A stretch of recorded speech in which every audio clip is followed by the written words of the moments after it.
Oui, merci Madame la Présidente, Monsieur le Ministre, mes chers collègues. Alors, c'est vrai que mon amendement va paraître un peu petit bras par rapport à mon cher Pierre. Plus sérieusement, donc, cet amendement consiste à transférer 5 millions du programme 224, Pass Culture, sur le programme donc 131 pour le CNM.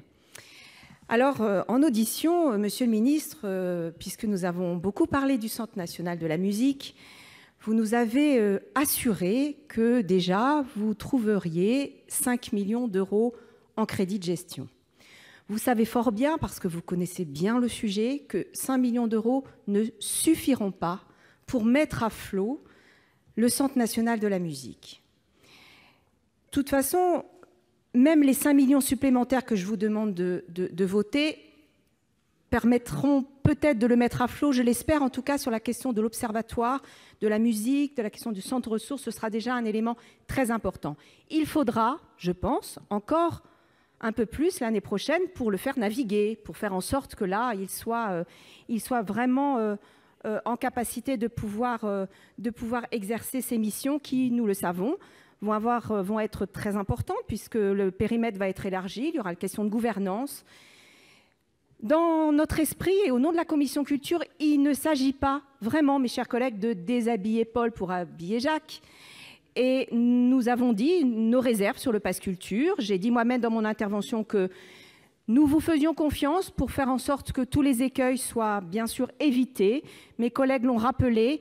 Mais je pense que 5 millions, prendre 5 millions sur les 34 millions, alors que l'expérimentation devait commencer cet automne et que vous nous avez dit officiellement qu'elle ne commencera que le 1er février, ne va pas globalement mettre en péril l'expérimentation et le lancement de ce Pass Culture. Par contre, pour la filière musicale, pour l'ensemble du secteur musical, eh bien, faire en sorte que le CNM, c'est-à-dire cet outil qui a été négocié, travaillé, réfléchi par tous les professionnels depuis de plusieurs années, et nous le savons, eh bien, 5 millions en crédit de gestion, vous nous l'avez assuré, 5 millions sur le Pass Culture. Je pense que ces 10 millions permettront vraiment de le mettre à flot et on verra l'année prochaine comment il faudra le faire bien naviguer. J'espère, mes collègues, que dans cette Assemblée, nous pourrons voter cet amendement parce qu'il en va aussi de la structuration de la filière et surtout d'un mot, et je terminerai par là, qui a été prononcé par beaucoup de collègues,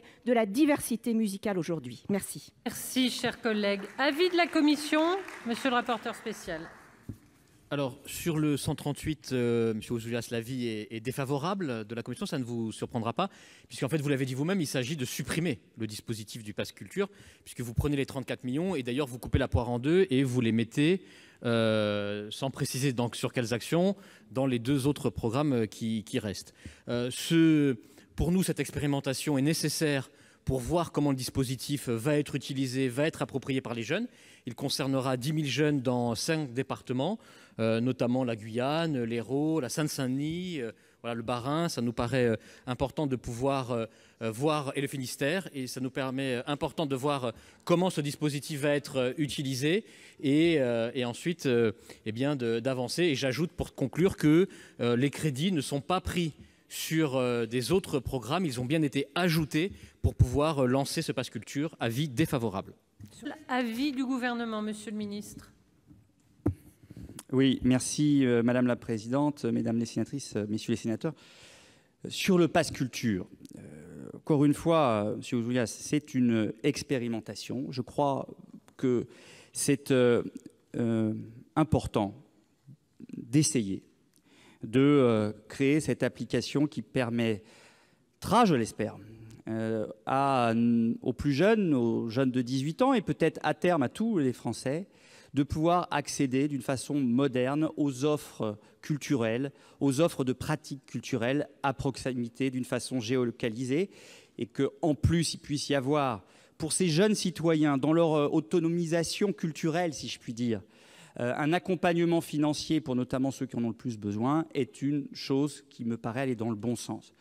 Nous revendiquons qu'à partir du moment où c'est une application comme celle-ci, un nouveau dispositif très innovant, que tout ne sera pas parfait du jour au lendemain, qu'il y aura des choses à améliorer, qu'il y aura des choses à conforter, peut-être même qu'il y aura des bugs, peut-être même qu'il y aura des biais, mais c'est tout l'objectif de l'expérimentation. Vous savez, n'importe quelle application sur notre smartphone ou sur Internet, il y a des montées en puissance, il y a des mises à jour. Eh bien, c'est l'esprit de ces services innovants. C'est l'amélioration continue. Donc, on part sur une version dite test ou bêta, et qui permettra ensuite, c'est pour ça que je l'ai dit dans mon discours, dans a priori deux étapes en 2019 supplémentaires, faire monter en puissance le dispositif. Et puis on regardera ensemble en toute transparence le coût du pass culture.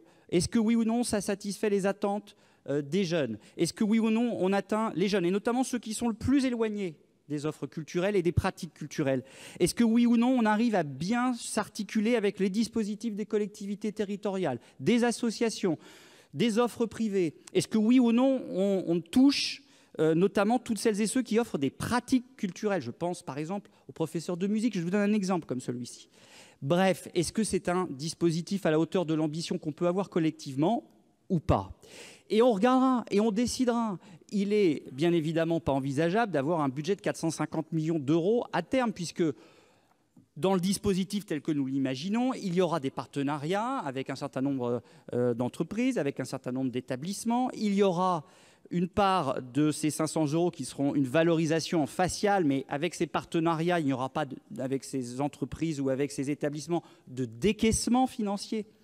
Donc c'est tout ça qu'il faut mettre sur la table, mais essayons ensemble d'offrir aux plus jeunes et peut-être à tous nos compatriotes un formidable outil moderne d'accès à la culture. Donc je ne suis pas favorable à ce que, évidemment, on supprime ce budget. Et je ne suis même pas favorable non plus, Madame Robert, au fait qu'on puisse retirer une partie de ce montant-là, parce que je suis convaincu de l'importance du Centre national de la musique. J'ai fait un rapport, vous le savez, en 2011 sur le sujet.